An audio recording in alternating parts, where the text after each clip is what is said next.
and welcome to TV KPM Beranam with me, Siti Sarah, your newscaster for breaking news segment for today. The headlines on breaking news for today is the Defense Ministry should check their facts before proposing a budget. Good morning. Check your facts before proposing budget. Former Defence Minister Datuk Seri Hishamuddin Hussein said to Muhammad Sabu, current Defence Minister, while drawing on Pakatan Harapan's lofty goals to purchase military assets on its restricted budget. He said the overall budget was reduced by 2 billion ringgit Malaysia this time, with the maintenance allocation seeing a 48% slash. I'm worried about the balance of facts and reality in this budget. I think they have to tally with what they have said in black and white with what's on the table as well as what's being presented in the parliament right now. How are they going to convince people that these assets can be bought when we couldn't even buy them before? Hishamuddin said at the parliament lobby. He also said that the public was not given details on the breakdown of services required for the Army, Navy and the Air Force to substantiate the budget. I have also not seen the statements by the minister on how the assets can be financed using the current allocation. And I also don't see how maintenance can be balanced with other priorities within the ministry, said Hishamuddin, adding that the direction was unclear and far removed from Pakatan Harapan's pledge to be transparent. Hishamuddin added that while Defence Minister Muhammad Sabu had said that Sabah will be protected, he claimed the allocation for Lahad Datu had dropped to zero. And now we are talking about offshore bases that has been reduced. All the figures are there for everybody to see, he said to back his argument. Hishamuddin also said that while the Muhammad Sabu had said that the ministry would uphold defence diplomacy, the trilateral agreement that set up with Indonesia and the Philippines for joint patrols in the Sulu Sea appeared to have been sidelined. I don't see that happening, he added. On another matter, Hishamuddin said he has yet to go to China, but is in constant communication with leaders there to ascertain the whereabouts of fugitive entrepreneur Jolo. Now we are moving on to international news that will be presented by Alia Syafina. Good morning, my name is now Alia Syafina. Welcome to the international news, bringing you the eyes of the news for Tuesday, 30 November 2018. Boeing accused of withholding crasher safety information about MAX airplanes. The plane involved in the deadly Lion Air crash had a potential system flaw the Boeing reportedly did not warn airlines about until too late. Boeing has been accused of failing to warn airlines about potential hazards of a new in-flight control system on its 737 MAX jets that may have contributed to the deadly Lion Air crash in Indonesia.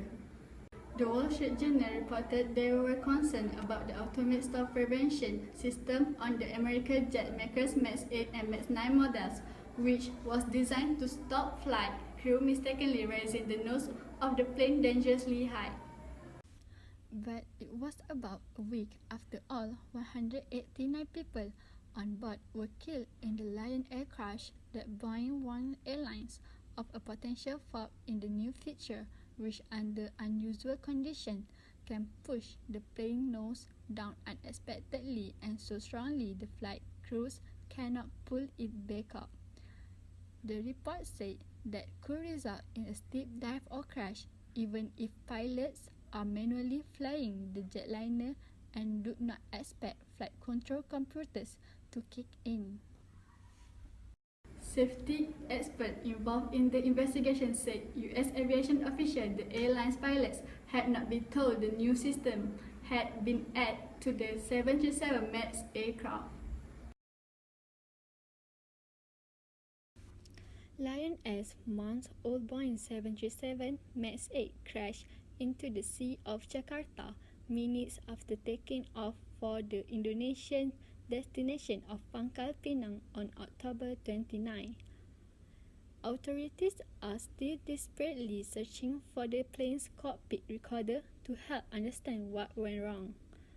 The Lion Air crash was the first involving the Boeing 737 MAX 8, a more fuel-efficient update of best-selling Boeing's 737.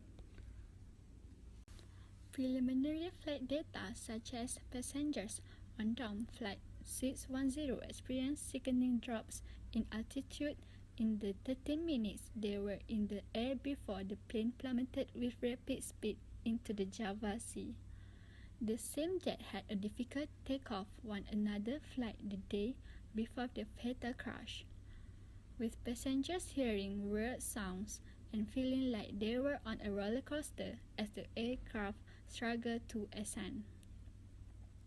Authorities have downloaded flight data from one of the black spots of fatal flight 610 but are still looking for the cockpit voice recorder, which authorities say will be critical in understanding the cause of the crash.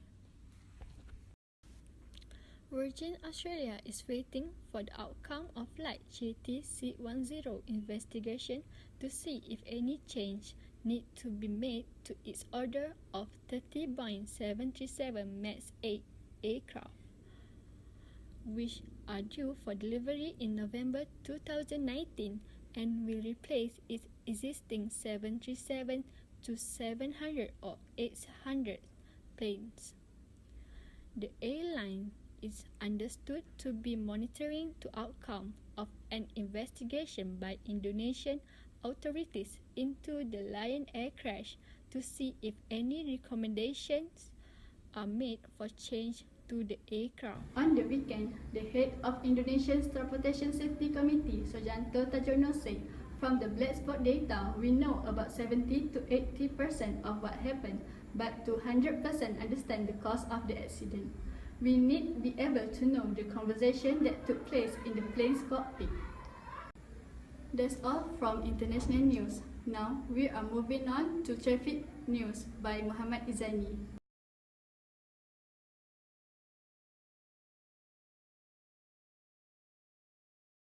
Jaya, a man was killed and the two others were injured at 7:30 a.m. this morning in road incident involving a Pro 2 MIV and trailer lorry at kilometer 6.4 of the Elite Expressway heading from USJ to Shah Alam.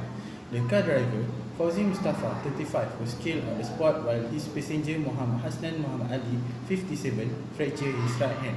The lorry driver, Ahmad, 33, sustained light injuries. Selangor Traffic Enforcement and Investigation Department Chief Superintendent Azman Syariat said the crash occurred when the driver of the lorry that was travelling to USJ lost control and veered into the opposite lane. The trailer crashed into the MIV when it entered the opposite lane. The MIV driver succumbed to severe head injuries while his passenger fractured his right hand. The lorry driver injured his leg. He said Fauzi's body was sent to Shah Alam Hospital for a post-mortem. The two injured victims were also sent to the hospital for treatment. He urged those witnesses the incident to call the Subanjaya District Police Headquarters or the nearest police station to facilitate investigation. Let's talk about you. There's the morning you. Bye, Mom. Bye. The maybe tomorrow you. The lunch at your desk again you. There's the just a couple to unwind every night you. Yeah, go. The pilot all on you. And the settled for the night again you. Which could lead to these used to fit you. The give us a minute love you. The heart disease you. And what you've got is a Or the type 2 diabetes you. So how about the enough is enough you? The no more of these you? They'll start to chuck some of this in you. The you that goes. That's why One You is here, to help you start the fight back to a healthier you. Get you. Because there's only one you, and we want it to be the best you it can be. Take the One You Health quiz to see how you score. Search One You. Petaling Jaya, the traffic congestion along Jalan 16/1 outside Filio Damansara in Petaling Jaya is becoming unbearable especially during the evening rush hour. Motorists suspect that the congestion is due to installation of the set of traffic light at the Jalan Damansara and Jalan 1 intersection under TTDI MRT station. Kuala Lumpur Hall Civil Engineering and Urban Transportation Department spokesman said the reinstalled traffic light at TTDI are not the cause of the congestion right up to section 16 Petaling Jaya. He said the traffic light were removed during the construction period in the area and it was recently reinstalled. Taman Tun Dr. Ismail Resident Association Chairman Abdul Hafiz Abu Bakar said the stretch from Filio Damansara to TTDI has always been congestion during peak hours. Meanwhile, a Spring Highway spokesman said the congestion was not linked in the highway in any way. However, the spokesman says he would check on the CCTV to observe any changes in the traffic pattern. In earlier report, Kuala Lumpur City Hall Civil Engineering and Urban Transportation Department Director Abdul Hamid Surip said that back in 2007, a set of traffic lights were installed at the same intersection to allow vehicles coming from the Spring Highway direction to turn right onto Jalan 1 and head toward TTDI Plaza and the wet market. The traffic lights were temporarily shut in 2011 to facilitate MRT construction work but were later reinstalled by MRT contractors after the project was complete.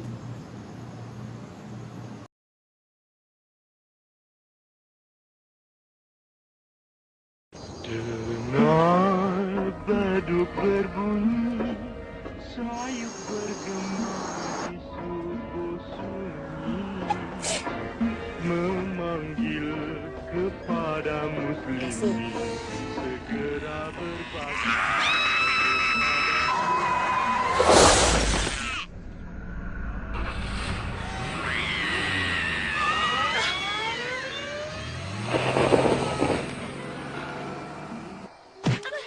Kan aku dah cakap, lain kali pakai tali pinggang keledar kat belakang. Memohon restu dengan bakti kepada Ilahi Tuhan Maha Suci.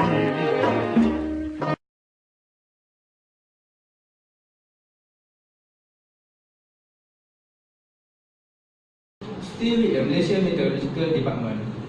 For the latest weather development, we start with the weather report by looking at the latest wind chart.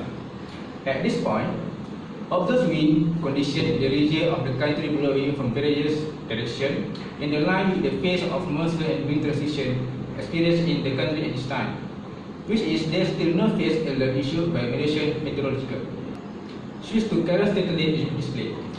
It is worth noting that there is still a thick cloud perimeter concentrated in the central and northern part of Sarawak. Other active cloud groups are also currently being observed in the north of the peninsula nation, which generally illustrate the relatively humid weather condition in the area. Through the radar image display, we can also see the heavy and the thunderstorm this time is happening and stay continuously around the state of Kedah, Pulau Pinang and also Perak, which is expected to slow down within 1 or 2 hours. For Sabah and Sarawak state, it is now observed that heavy rains and thunderstorms are still occurring involving the central and northern state of Sarawak, which are also expected to gradually lose within 1 to 2 hours. Until that, the weather report from Malaysia Meteorological Department.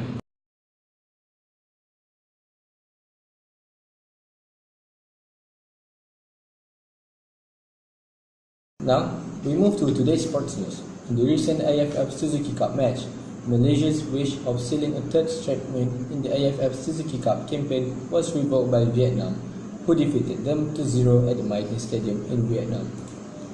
Goals from Nguyen Khong Quong and Nguyen Van Dok gave Vietnam its second win in the tournament, while Malaysia heads back to Kuala Lumpur with its first defeat in the tournament.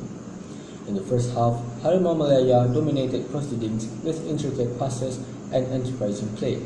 However, they were stunned in the 10th minute against the run of play. A missed kick shot from Nguyen Anduk found Nguyen Khong Quong, who calmly slotted the ball past Malaysian captain and goalkeeper Khairul Fahmi Chapman. The goal certainly delighted Vietnamese Prime Minister and the 40,000 fans at the Mai Stadium. Even though Malaysia continued to hold the majority of the possession, they could not find a way to get past the Vietnamese defense. This is due to the fact that Vietnam maintained a patient approach throughout the match. with passive movement and effective passing despite having only 34% of possession in the match.